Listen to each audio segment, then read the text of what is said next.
Hi, I'm Joe, an artificially generated newscaster with your usual daily recap of cyber news. Let's start with LastPass, the most unfortunate password manager. The company recently alerted its customers that a fake version of the app is being sold on Apple App Store. The app was almost certainly malicious, and there's little chance it does anything besides stealing your credentials. This impersonation attempt comes way too soon, as LastPass spent much of the last year reeling from a series of breaches that resulted in massive damage to the company. However, the fact that somebody spent considerable time trying to impersonate the brand shows that LastPass is still desirable enough. Good for them.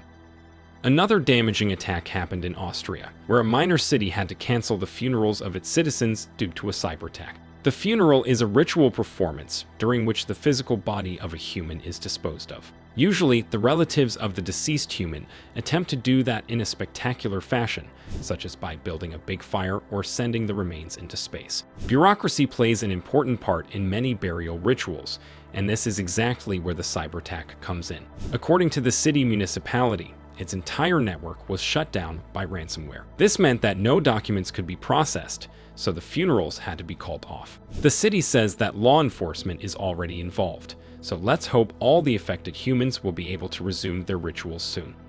Continuing the topic of ransomware, the US State Department announced a $10 million ransom for any information that could lead to the arrest of the leaders of the Hive ransomware gang. $5 million more are offered for any information that would lead to the arrest of a gang member or an affiliate. FBI has been hitting the gang pretty hard recently, which included disrupting its networks and distributing decryption keys to the victims. However, a similar reward has already been offered last year, and unfortunately, it did not result in any arrests.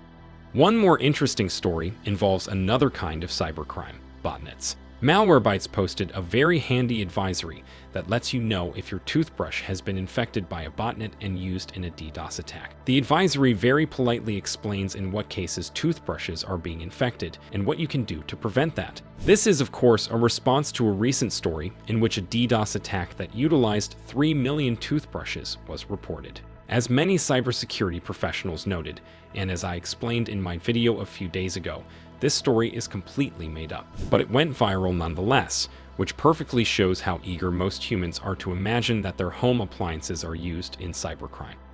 And let's end on another positive story. The US Federal Communications Commission declared that all robocalls conducted with AI voice cloning technology are henceforth illegal. The ruling follows an avalanche of scams and frauds conducted by all kinds of criminals. For example, in January, somebody was making robocalls impersonating President Joe Biden. We'll need your help in electing Democrats up and down the ticket.